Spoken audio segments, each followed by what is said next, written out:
Ювілейна битва. 360 років тому під Конотопом українці та кримські татари розгромили російські війська. Тоді місто знаходилось в облозі армії під командуванням князя Трубецького. Вона нараховувала близько 150 тисяч людей. Українському гетьману Іману Виговському та кримському хану Махмеду Гераю IV вдалося зібрати 65 тисяч воїнів.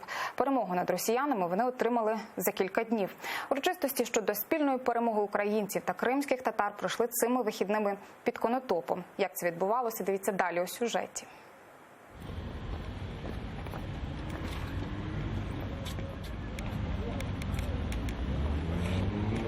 Стрічка з іменем гетьмана Івана Виговського тепер розвивається на прапорі 58-ї окремої мотопіхотної бригади. Рішення про надання їй імені Героя Конотопської битви ухвалив ще президент Петро Порошенко. Втім, провести урочистості вирішили у ювілей історичної події.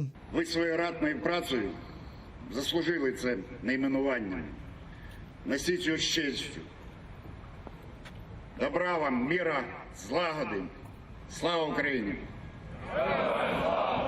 Конотопська битва залишалася довгий час забороненою темою в російській та особливо радянській історії. Інформацію про неї замовчували, бо правда розвінчувала великодержавні міфи про споконвічне прагнення українців до союзу з Росією.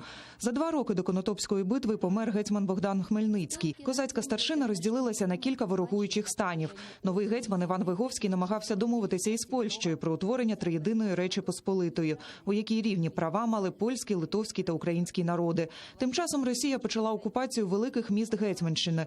Кримський хан Мехмед Герай IV бачив у діях росіян загрозу для Криму. На допомогу українцям він привів 40 тисяч аскерів. Втрачена еліта московської армії. Не стільки чисельність, скільки дійсно це ядро і резонанс, коли Москва була повністю занурена в жалобу, тому що практично в кожному дворянському роді були люди, які загинули під час цієї битви. Історичну перемогу союзних військ відзначають щороку. У селі Крупичполе, де зустрілися кримсько-татарські та українські війська, встановили пам'ятник єдності двох народів. Як 1659-го сьогодні українці та кримські татари разом борються проти того самого спільного ворога. Я думаю, що у України хватить сил і розуму и мудрости в очередной раз отстоять свою независимость, быть самостоятельным в полном смысле этого слова государством.